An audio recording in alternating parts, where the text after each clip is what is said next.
oh my God, I'm never going to meet someone who's going to accept my endo, accept my flares, accept fertility. How do you bring up endo in a relationship? I didn't get a chance. I wasn't too clued up on the severity or what it was really. This person talking about infertility, was that not like a bit of a red flag? Not at that point, no. You didn't shy away from any of the topics. You didn't go like, oh, I don't want to talk about endo, I don't want to talk about egg freezing. You were actually just really curious. I just thought it was quite important that I ask questions and learn. This is one of the things I wish more people did. Not just like partners, but friends as well. When we first met, we couldn't have sex. Our third date was you coming to London. Yeah. And you came to my fertility appointment. Is this making the pod? Yeah, it's going in the pod. The people need to know. Hello and welcome to Finally Found, the podcast that's finally focusing on women's health and giving you the answers that you've been looking for. I'm Sophie Richards, and today's episode is a little bit different because the guest that we have on today is actually my fiance. If you follow me on Instagram and TikTok, he will need no introduction because he's basically in all my videos anyway. But for those of you who don't follow me on there yet, Dillon Lewis is not only a professional rugby player, but he's also my partner, part-time therapist, and also is the poor guy that lives with my hormonal roller coaster and obsessive chats about periods, poos, and everything in between. There are now thankfully so many amazing people online talking about what it's like living with endometriosis, PCOS, adenomyosis. But what's really spoken about is what it's like having a relationship with all of those conditions. Not only do they impact your intimacy, your day-to-day, how you live your life, but it also impacts your partner too. So in this episode, we're flipping the script and we're looking at both sides of the story. Hey Queen, fancy seeing you here. Sorry, can't take you serious. This is going to be a problem. Yeah. You can't, we spoke about this. That is an awkward introduction. What the fuck am I going to say? Hello, how are you? Nice to have you on the podcast. Well, it's just we've been sat with each other for an hour. Do you know what I mean? It's just... You're not. Yeah. You're not. Sophia. Right. Yeah. Right, take it seriously. I am. Take two. Okay. No, honestly, when I started the podcast, I did have a feeling that I wanted to talk about our relationship, but the concept of having you on hadn't popped into my head until I did like this big Q&A on my stories, and I was like, who do you want to see on? And everyone's like, the BQ, which is Dillon's nickname, the Ball Queen. Yeah. And here you are. Yeah, I know. I've never felt so vulnerable. I feel like the relationship is really going to get opened up over the next hour. Well, I'm just going to share the truth about exactly. Living with you. I will correct you if any of them are lies. I think it's really important to have this conversation. One, because like you've helped me so much with everything that I'm doing. So I really want to talk about that. But also, there's been points in my life, and I know points in people's lives that are listening or watching now, where they might be either scared to get into a relationship or stuck in a bad relationship because they think they're not good enough because they've got endometriosis, PCOS, adenomyosis, fertility issues, all of that stuff, and are going, I can't leave this relationship because I'm not going to find anyone better, or don't get into one because they think no one will accept them. And I've definitely felt like that at points in my life. And then I met you and I was just like, not to blow your trumpet, but I was like, I genuinely would never want to be with anyone else. Yeah, I can't blame you. For fuck's sake. Humble as ever. Yeah. Humble as ever. I want to take us back down memory lane at how we started. The old-fashioned way of Hinge. Yeah. Yeah. You liked me initially. Right. We talked about the lying. age-old debate. Well, all right. It's a grey area because neither of us can remember, really. It's not a grey area, and I do remember you liked my profile. I looked at your profile, and you weren't the typical person that I would go with. I was just scrolling because your pictures all my teeth. You had all your teeth. Fuck off. You had a picture sat outside with your Jeep, and I just thought you look like a bit of so I just thought I'm not going there. But then you had a quote, and it was something funny about Alexander McQueen's and like not eating meat or something like that. And I just thought you were really funny. So I then matched with you after you liked my photo. The humour, got you. Yeah, you did get me. And we were chatting for a while on Hinge, and then you asked for my Instagram, classic. Followed me, right? And then I saw that you played rugby. It was literally like a dedication rugby page, had all over it that you played for Wales. And I just thought, immediate red flag. Well, the funny thing is, like, Jess, your cousin, was saying, you must. She was not saying you must. You must. I don't reply to you because I'm like a rugby player. And then at 3 a.m. you replied saying, you're This fit. is such a lie. It's not. I'll print the receipts. All right, print the receipts, yeah. And then I was just a bit like, oh, you're this horrid rugby player, because I thought they were all nasty. Because all my friends had rugby player boyfriends. Yeah, you're all trash. Yeah. And then I had a message from you saying, what's this? And I thought, well, I haven't replied, so what does he want now? And I died inside. Like, I've never wanted to just shrivel up into a ball so much in my life, because it was a video of me talking about pads and tampons that I'd accidentally shared on my personal page, which is the one that you followed, not my endo page. So how did you feel when you saw that? Because one of the things people talk about is, how do you bring up endo in a relationship? I didn't get a chance. Yeah, well, you dodged that, and obviously you kept it very quiet or very hush until I seen that story. Weird. Would I not put that on my hinge? Well, I don't know, maybe. Aspiring vlogger or whatever. I didn't really have, well, I was unemployed. Well, I just thought it was a cute little hobby of yours, and I thought it was quite jokes, to be honest. You've obviously educated me quite a lot on endometriosis and all the other things since that, so I wasn't too clued up on the severity or what it was really. But I did quite. It was, you were very open and honest on it. But did you not think, what the fuck is going on? Because I was in the middle of egg freezing, for context. My stomach was out here. I was injecting myself, going, it's day 4 of egg freezing and I don't know if I'm going to be able to have kids. And you've gone, I want to date that. Like, what was going through your head? Because personally, if it was me, I'd be going, I definitely want to have kids. So this person talking about infertility, was that not like a bit of a red flag, or no? Not at that point, no, really. I think it was all, we hadn't actually met at this point. No. And it was all... That's what I mean, though. Yeah. You weren't like, oh, she's no, great. but the same as, my Jeep photo. It was the humour and the conversation that kept drawing me back, really. So, sorry, hold on.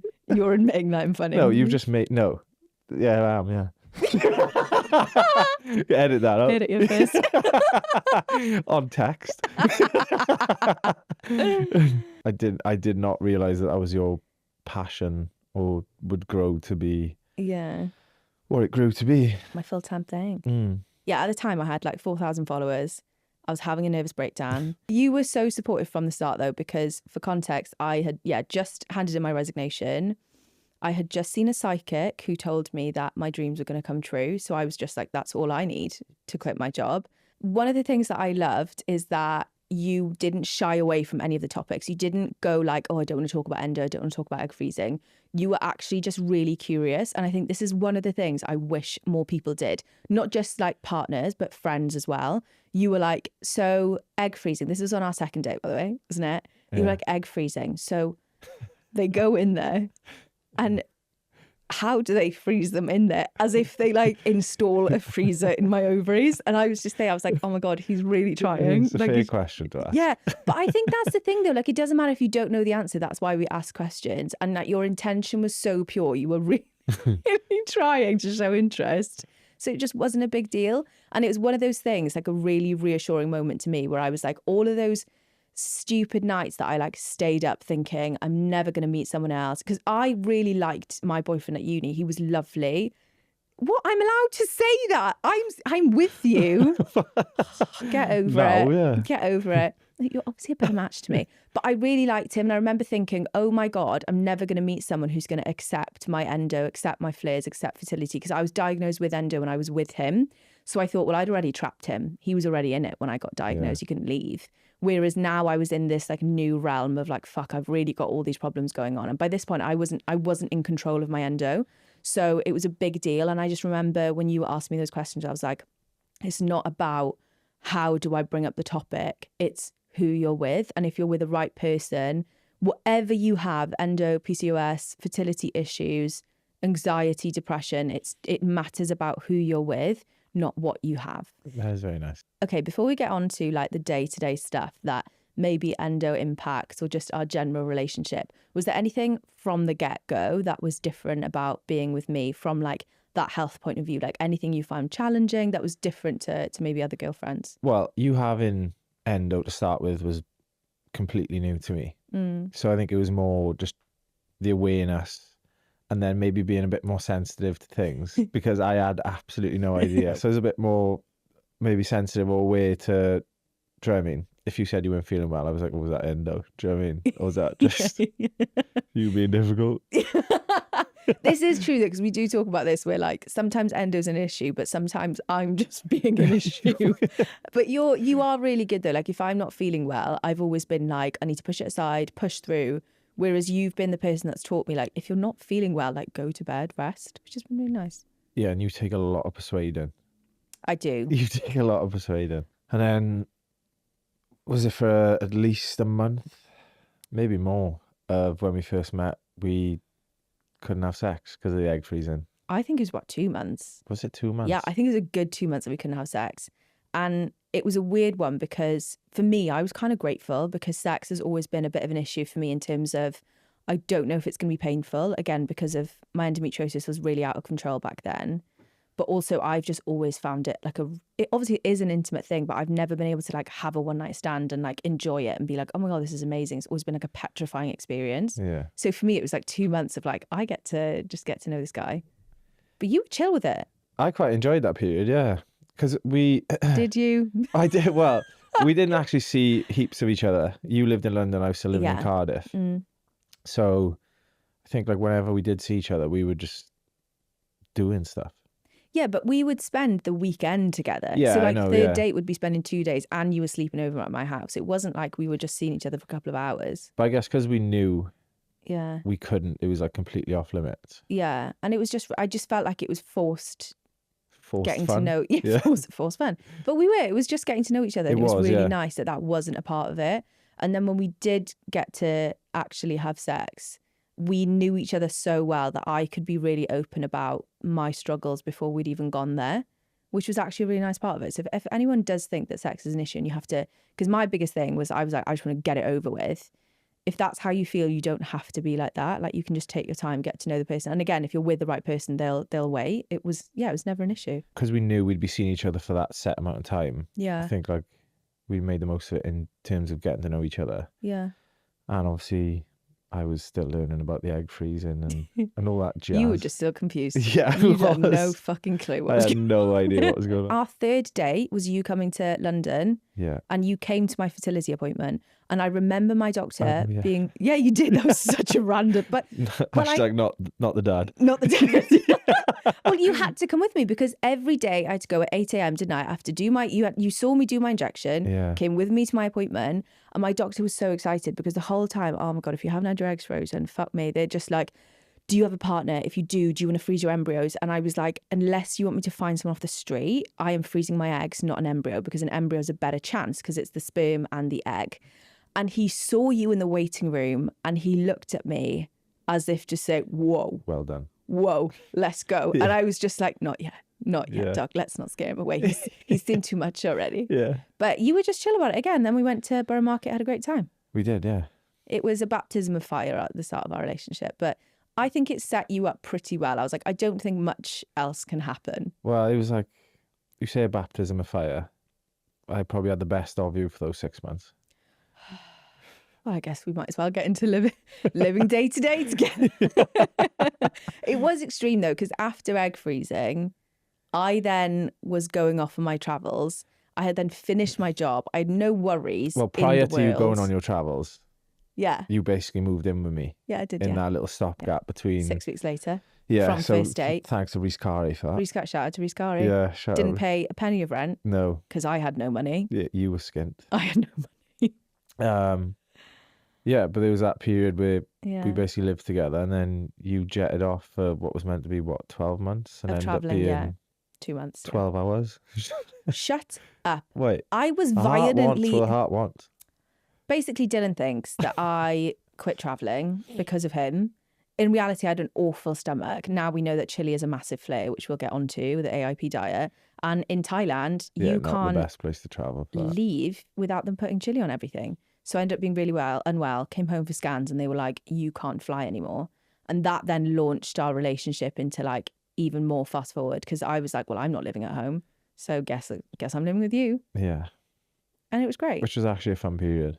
Yeah. Interestingly, my endo was pretty good. And I think it's because for the first time, I was with someone who made me feel really comfortable. And I think that's when I started to clock that stress, whether it's like mental, physical, emotional stress has such a big thing to do with your endo because I was just off the back of egg freezing. I was struggling with like the extra hormones from that. I had acne, didn't I? It was so, I'm having like a flare up today because I've been stressed and coming on my period, but it was ear to ear when we started dating.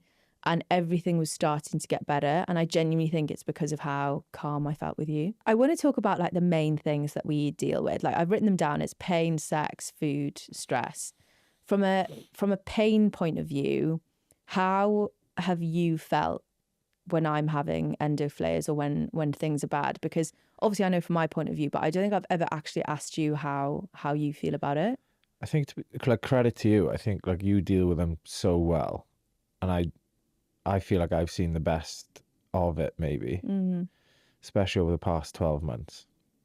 But I feel like you deal with it so well, and I'm always like, do we need to go to the hospital? You're immediate. So for context, like if I wake up in the middle of the night with endo pain, I have no shame in waking up. I'm like, Dillon, I don't feel well. Like that's all I've said. I've said, Dillon, I don't feel well. And I don't know if it's because you're in deep sleep, but you just go, do I need to call an ambulance? Like that's your go-to reaction, even though you've never had to take me to A&E. No, I've never had to, but it's just, cover there first. If it's that bad, I'll get out of bed. Yeah. And if it's not, I know I can just rest my head and just... You're just like, she's being dramatic. You'll ride it out, yeah. Yeah, I know what you mean. I think it's probably because I've given you context of like what life used to be like a couple of years ago. And especially when I was at uni, because I didn't know that lifestyle was a trigger for endo. I just thought I had endo. Those were the cards that I've been dealt and there was nothing I could do. So for my ex, bless him, it was like a monthly trip to A&E and I told you about that. So I feel like you're always ready. And I just think, again, testament to you, you understand how severe it is. A lot of people just think, oh, loads of people have endo. It's not a big deal. It's a chronic thing you can't get rid of. Just deal with it. Whereas you're very much like, no, if you're in pain, like we're taking you to hospital, which is how it should be. Yeah. So pain hasn't been an issue in quotations for us because you take it seriously. Yeah, I wouldn't say it's been an issue. There's obviously been periods where it's been difficult, like more for you than me. I'm sat there just, trying to do whatever I can do. The first question is there anything I can do for you? And it's normally no. No. When we were living with Reese, it was like those 2 little avocados I chucked in the microwave. Oh. And that was it. Yeah. But that meant the world, though. One, asking me what I need, because there's nothing worse than people thinking that they're helping you and they're just really not. So you ask what I need so I can actually answer. But 2, there are things that you pick up on, like those little microwave avos that I used to just put on my tummy, and it's just mean the world to me, which I love. What about sex? Because I think this is a really good topic to talk about. Kicks off. Well, do you feel like me having endo or any of that stuff? Because I really want this episode to be for people who are like, I've got endo, I've got PCOS, I can't have sex. And that is not true. However, we have not had the easiest transition or experience with sex, even from the get-go. Like we just talked about, we couldn't have sex for a few months. Yeah, there's definitely more speed bumps, isn't it? I think that was probably something big, was understanding, well, it's more understanding that you found it difficult to have sex sometimes. Yeah. And then one of the biggest conversations we had at the beginning was why, and then how can we make that easier, I guess, was something that we did a lot of. Yeah, I know what you're trying to tell me with your eyes. You're like, can I say it? Yeah. So basically, in the run up to my period, I can't have super enjoy. No, I can't function. Well, I can now. It used to be way worse, but I find it difficult. And also just from like, and I think this goes for like everyone, body confidence is just fucking rock bottom. Your luteal hormones are out to get you. You just don't feel sexy, so you're just not in the mood. And then if something is going to trigger a flare up for me, sometimes it is sex. So I just tend to not want it around that time. But what was really interesting is I always thought like, oh my God, you can't have sex on your period.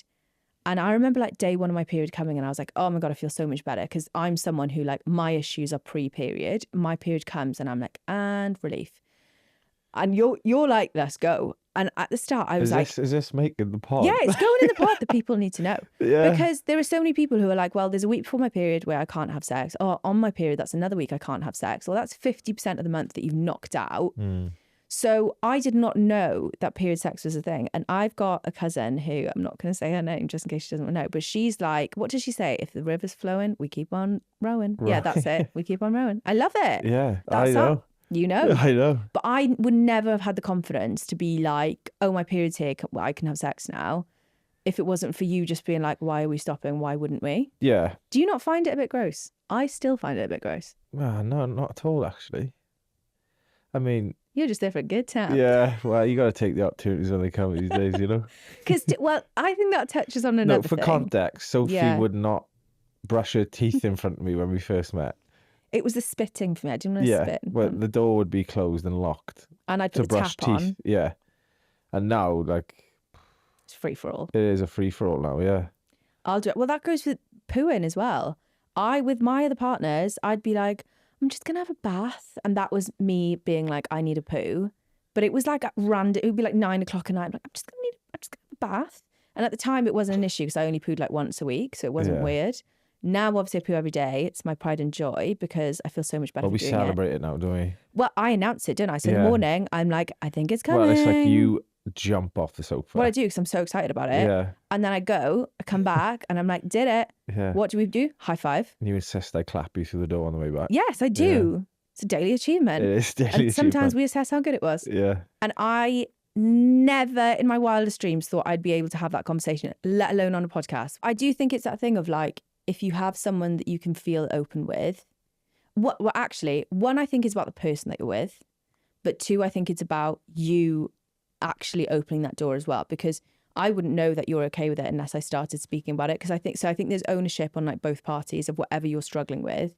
If you're open and the other person is a decent person, then you will find a middle ground where things work. From early on, it was quite apparent that I really liked you. Oh. Yeah. But I just thought it was quite important that I ask questions and learn or just understand more. Don't feel like I'll ever really understand, but no, just sort of get as much info as I can. Well, even the sex stuff, when I was like, it wasn't just the endo that was an issue for me. It's like insecurity and just being really like, I was almost just a bit like, why are you so intimate? Why do you want to touch? Oh my God, get off, don't touch that, don't look, blah, blah, blah. And you were just like, why? What is the issue? Like, this is completely normal. I love how you look. And we had loads of conversations about sex, probably because we couldn't have it at the start. And I remember I'm praying to the Lords that Susanna, who is my mum, Susan, has not downloaded this podcast. She's definitely going to download this. I don't know if she can. Sure? I don't know if she's worked out podcasts. But what is I remember you buying a load. Oh my God. A load this is nuts. We said we were going to be open. My parents might be downloading this podcast. Your parents are going to fucking love this. Shout out Tony and Karen. Yeah. But you bought a load of toys because you were like, sex doesn't have to be like actual penetration sex. And I was just like, what? Yeah. And you were just like, I love doing stuff. And I was like, it opened my world to sex because I was like, I love doing stuff. I just can't have sex all the time. And then that was just like the biggest game changer of our whole relationship. But also like I feel like that's when I properly lost my virginity. I was like, oh my God, I get sex now. I understand why people want to have it. Yeah. And for the first time ever, I realized I was like, endo or not, I can have a great time. So congrats to you, Queen. Thanks. We had a sex expert on the podcast and we were chatting about porn and how in porn, the girls always finish after like 3 or 4 minutes. And that was something I struggled with at the start. I take ages and I've been really bad. And I still do it sometimes where I'm like, I feel like I'm taking ages. And you're just like, don't worry about it. I enjoy spending time.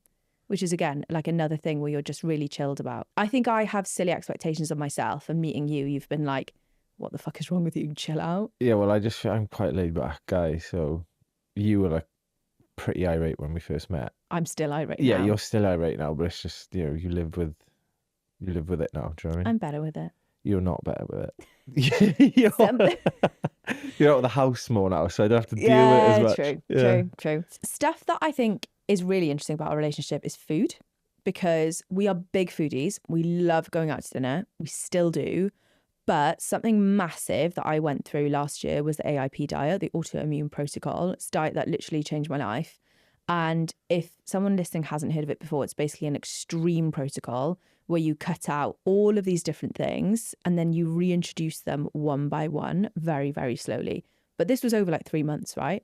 And it was very extreme. There is no cheating. There's no coffee, nuts, seeds. You're basically just living off some meat, fish, specific fruit, specific vegetables.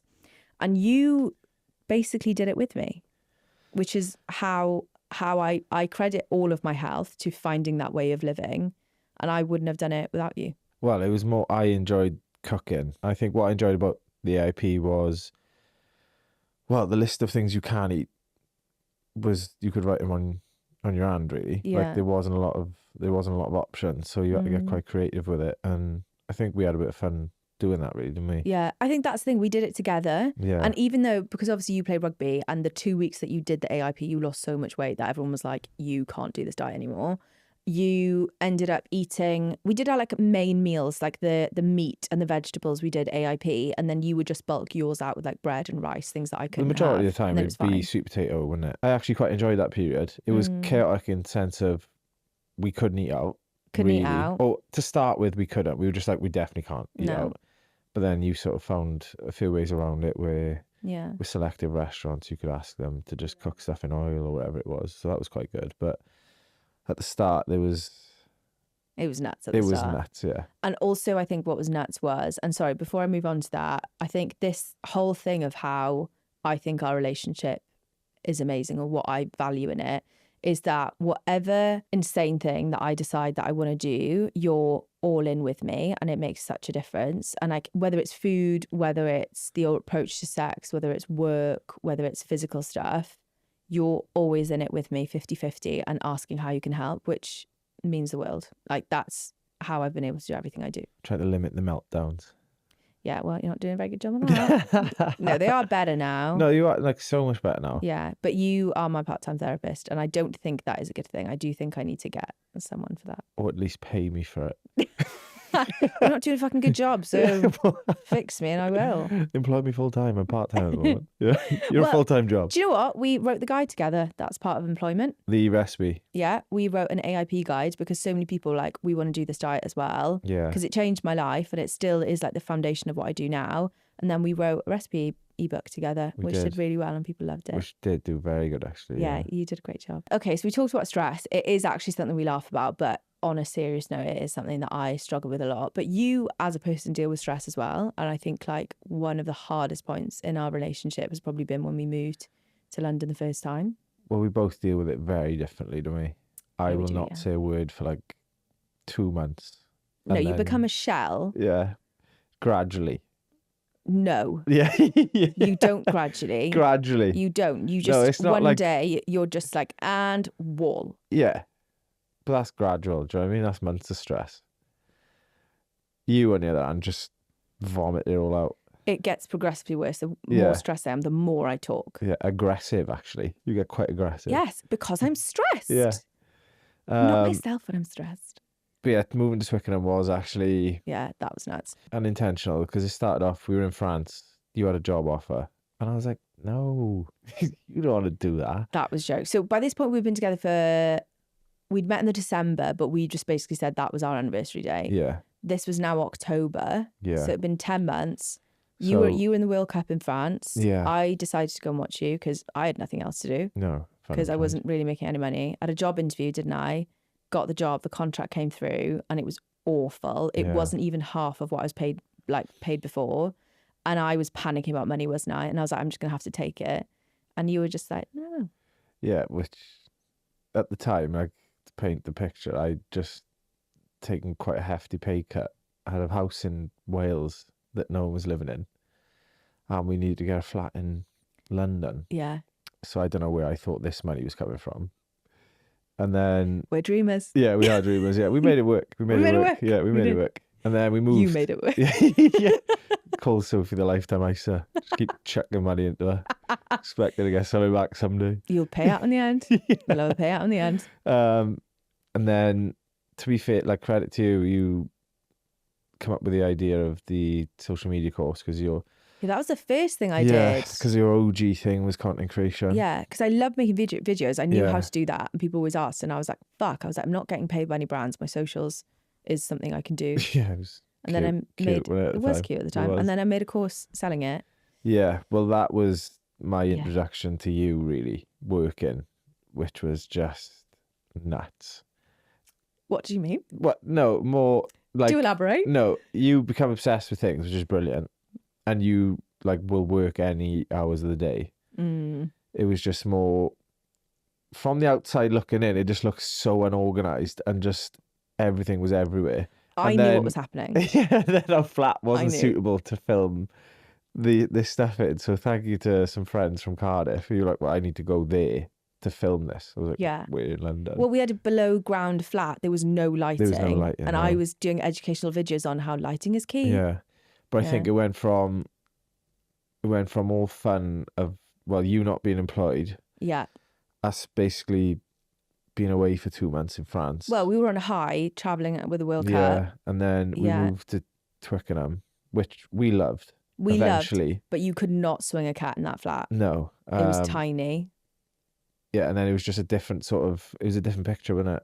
Honeymoon phase popped when we moved in. Yeah. I think is probably Just how to slightly. describe it. Yeah, it did. But again, it was character building. It was for both of us. For me more than anything. Yeah, well, I think my fault, and it's something that I still do, I need to work on, is that when I have an idea, I do get obsessive. It does keep me up at night. And then I just go tunnel vision and I don't really know what's going on around me.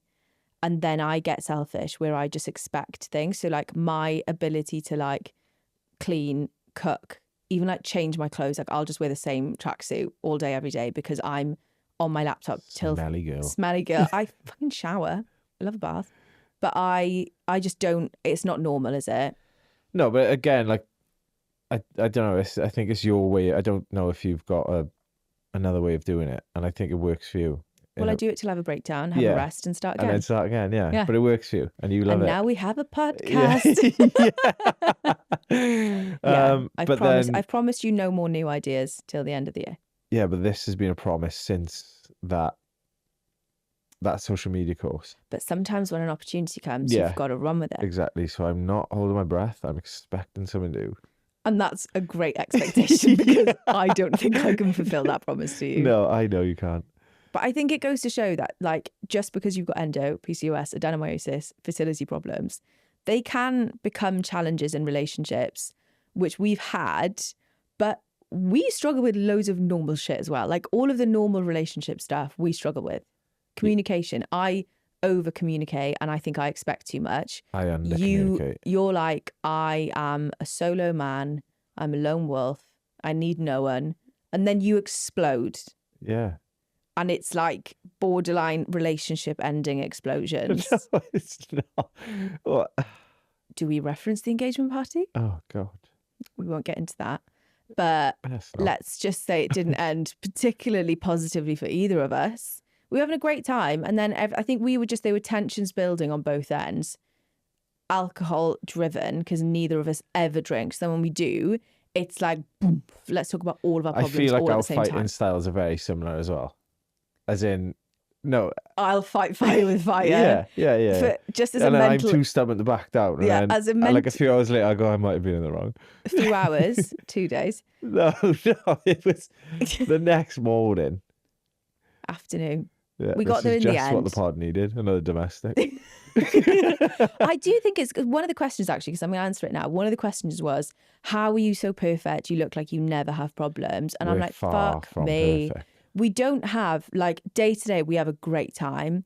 And it's so like silly, but my favourite thing is when we go to bed, I'm like, I can't wait for us to wake up and have a coffee together. Yeah. We have like an hour together before you go to work, before I leave.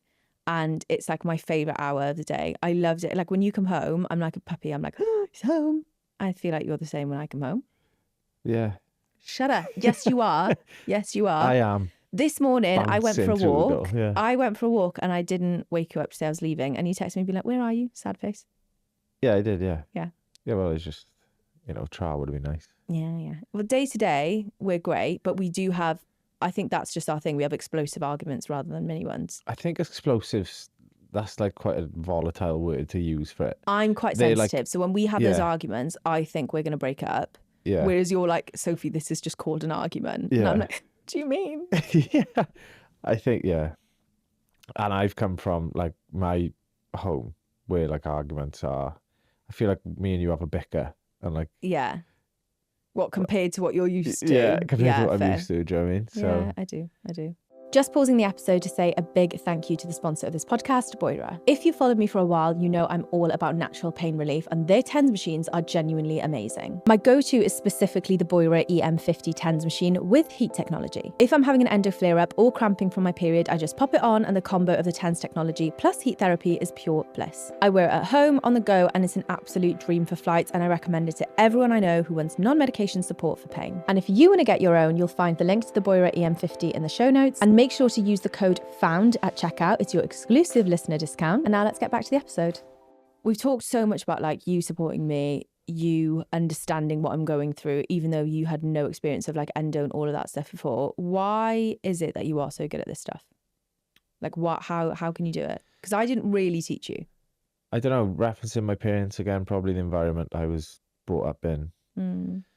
To be fair to my dad, like, he used to worship the ground my mother works at the church. She's not used to, he still does. She's not dead. You know? She's still very much alive. Yeah. Dylan. He just hates her now. No, and like, so he was very attentive to my mother. She'll probably say different, but you know, they are very. Depending on what day you catch them on. She's the real Rottweiler. Yeah. And then she's actually the nicest person ever. She's and then great. my sister as well. So obviously, yeah, my sister being born with quite a few issues, was it just sort of, I got to see from it early on what full-time care looked like, and you know, very heavily medicated and all this stuff, and that's stuff that my parents would have to do every single day. Do you know what I mean? There was no off switch. I think it's really nice how your parents speak about you and Tash, because like growing up, Tash could like move around a little bit, couldn't she? And you were very protective about her, apparently. And they had this idea where they were like, we want Dylan to have a normal life that isn't just surrounded by Tash's disability. So we're going to book a holiday without Tash. And apparently you just kicked off the entire time being like, how dare you leave her alone? Yeah. So you obviously like had this love for her always and just always wanted to look after her. And now, bless her, she's obviously non-verbal. And now you have me, who's the opposite. Yeah.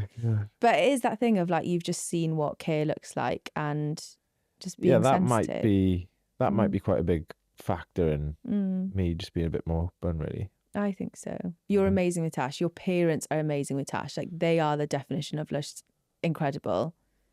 And I do really think that's why you're such a great person as well. They have done a fantastic job. They have. Fair. On the topic of being honest then, and a little bit raw, have you ever felt like my needs have taken over? We can be honest, but Sophia, if this needs to be edited out, we could just cut it. We could just get Sophia's the podcast producer, by the way. I'm not speaking myself in like third person. Sophie by day, Sophia by night. Edit it out, so. Yeah, do you feel like it from like an endo point of view? Anything? So are my needs not being met? I don't know. It's tough. Like, I don't feel like they're not being met. They are being met, but like there's times where like, so you're doing the AIP, right? So that like naturally would impact my life in the sense of like, we can't go out for a meal normally, or like, so we did, what did we do? We went and played ping pong, and like, we did date nights that were non-alcohol. Comedy night and stuff like that. So we did loads of Catherine Ryan. Catherine Ryan was there. She was. We paid £3 for those tickets. Yeah, she was actually unreal as well. Great. So Kath, if you're watching. As if. Best of luck. This episode, she might. Get over yourself, Christ. Honest God. Honest, do yourself a favour, babes. Right. Back to have my needs taken over you. Your needs are taken care of every day, mate. Almost. They are. You're very good. You're a very good partner. Yeah.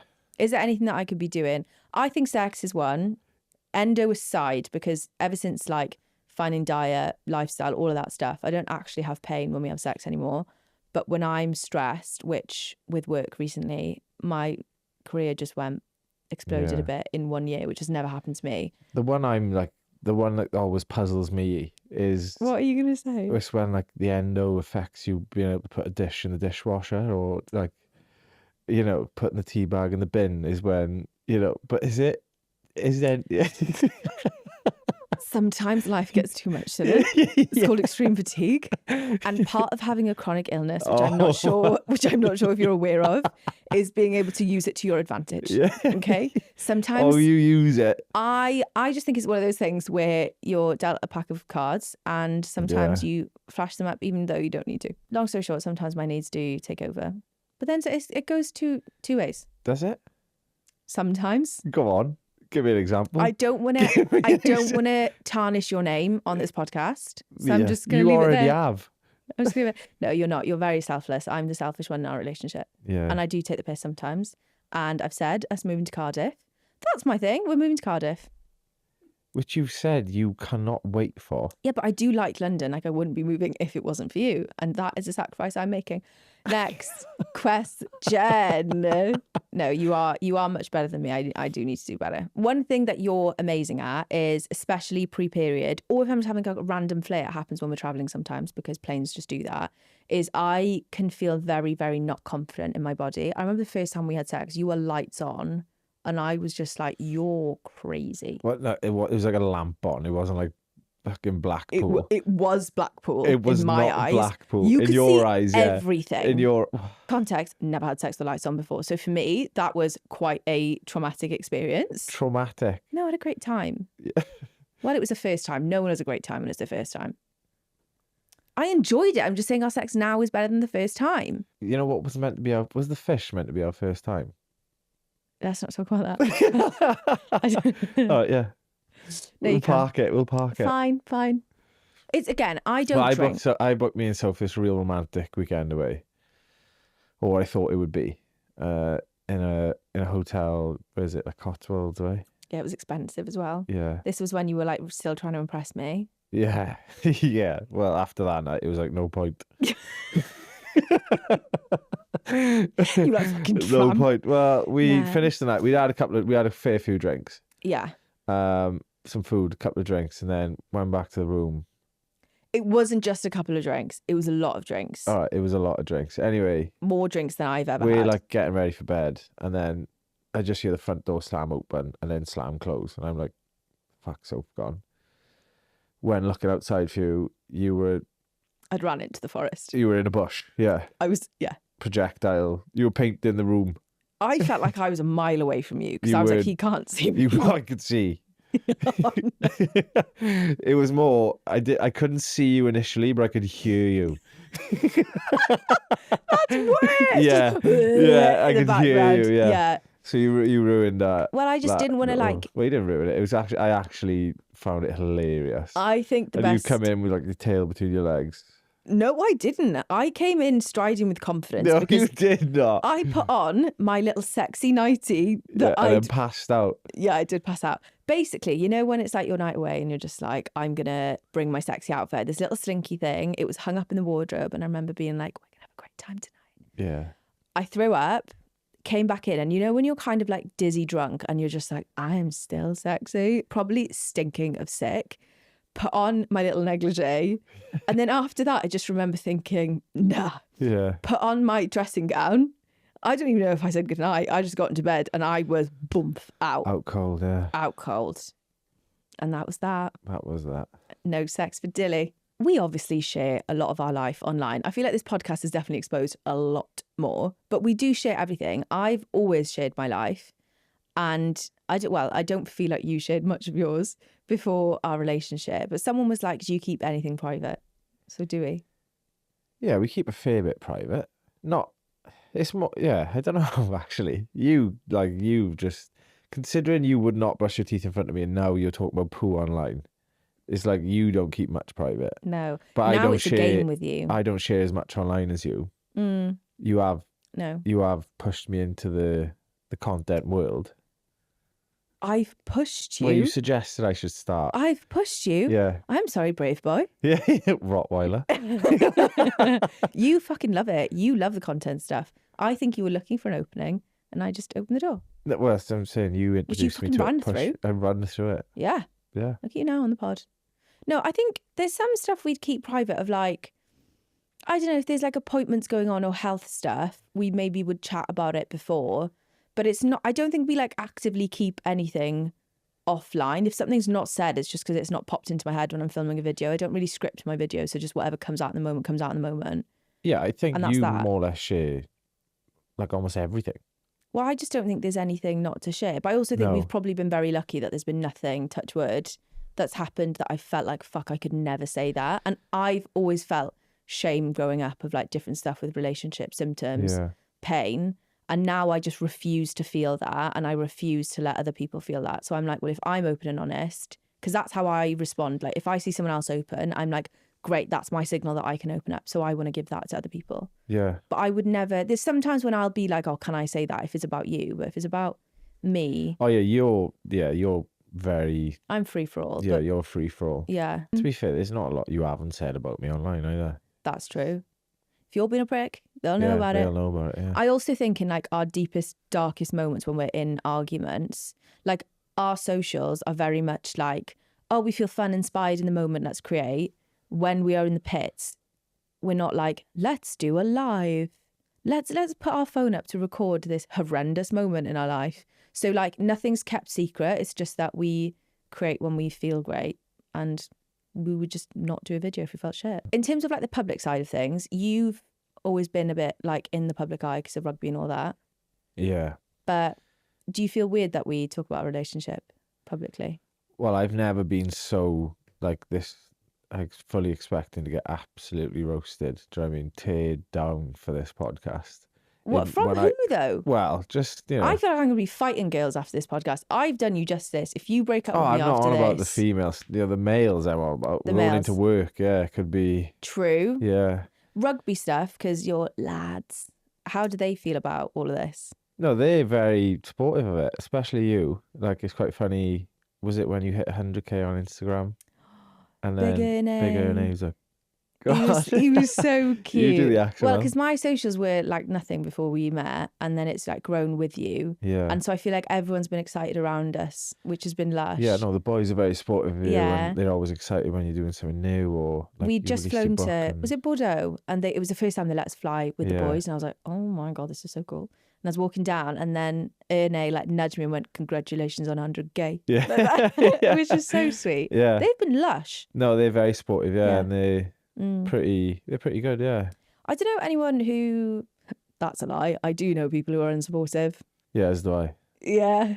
So I guess our chosen friends are Name them. named. You know who you are. Or everyone is supportive, but there are a few people and they've got you involved. Well, there's a specific scenario. We won't mention their name because that would be rude. Not that they would be even listening to this podcast.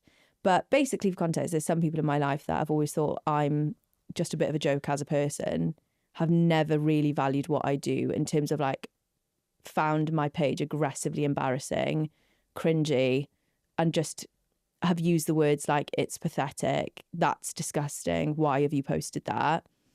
And like, I've only ever had to deal with it from like my personal point of view. But then they involved you. It wasn't even that long ago. No, it wasn't that long ago, no. And the irony was, it's basically about a specific post where I had recently done a talk and I've never cried during a talk. And they just asked a question about like, how do you have support? And I broke down in tears because it was the first time that I realised like I actually do. Like I have you, you're so supportive. My friends are so supportive. Our friends are so supportive. And then when I got home, again, like I create when I feel excited. So I made a video and I was just sobbing in the video. Like, I just feel so lucky to have this support now from like people that follow me. Like if someone sends me a message being like, this has made me feel better, or this, or can you make a video on this? And then they see it and they're like, this has really helped. I'm like, that is exactly why I do this. So there was this video of me crying that I'd posted. And it was the night before. You were playing for Wales at the time. So it was a big fucking game. You were stressed. You were playing France and someone texted you a small little essay, didn't they? Yeah, they did. I'd never. You'd always said that you've had like some people who aren't supportive, but I'd obviously never witnessed it firsthand.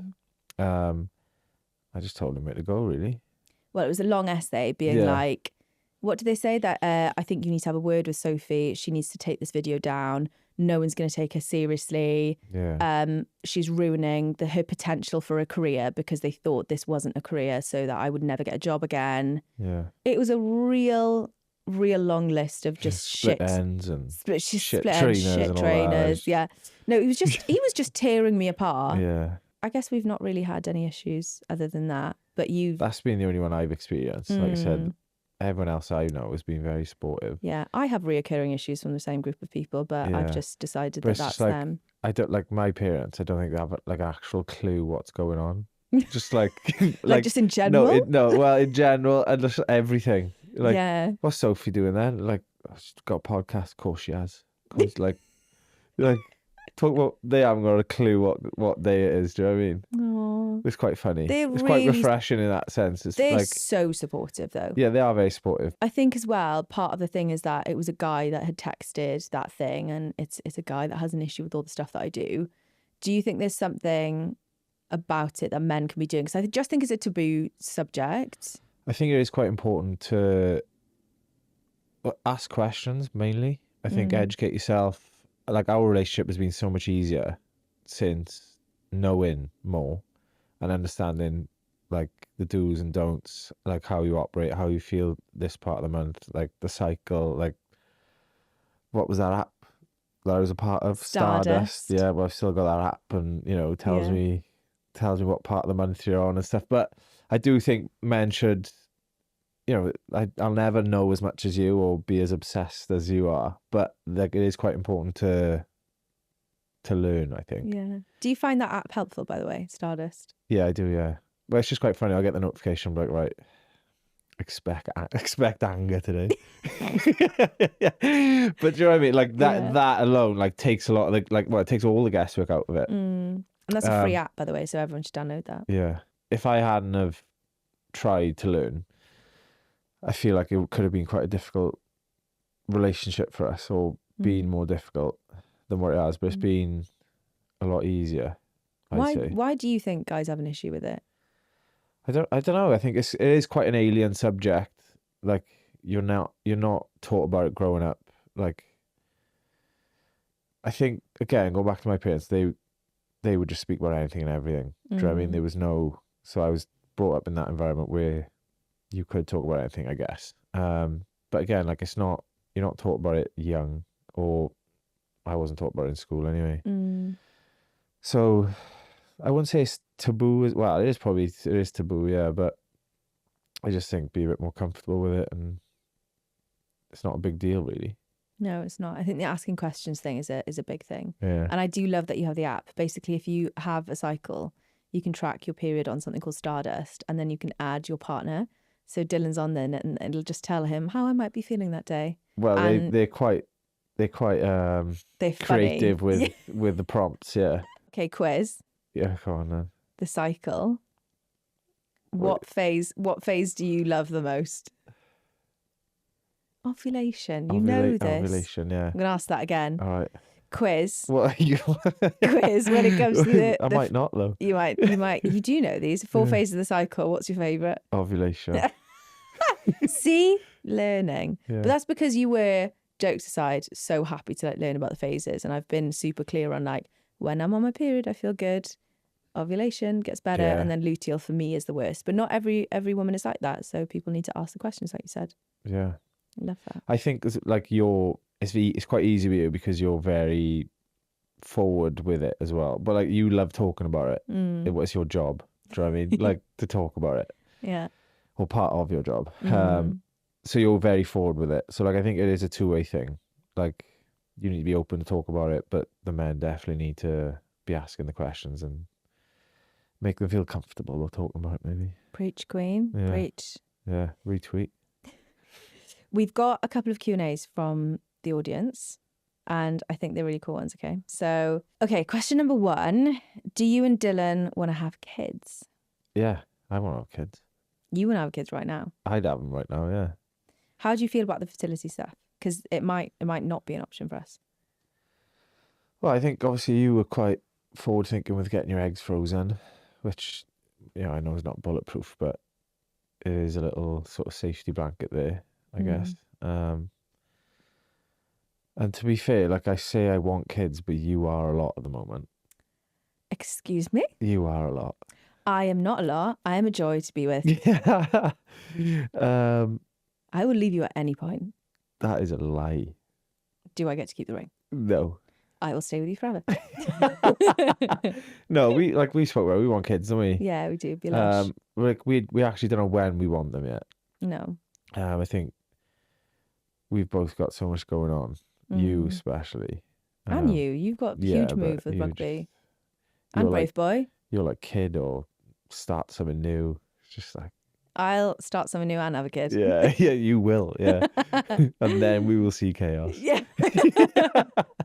No, I definitely want kids, and I think you're gonna be an amazing dad because you're so relaxed, but you work really hard as well. Like, you're horizontal, but not in the sense that you don't work. You work really hard, and that's why I feel so confident about having kids, because it means that if I am really unwell, because I don't know what my hormones are going to be like after having kids. That's a whole new world for me that I have no idea what it's going to be like. And I always know that you'd be there 100% if I needed you. So definitely to kids, but we just don't know when yet. We're not rushing it.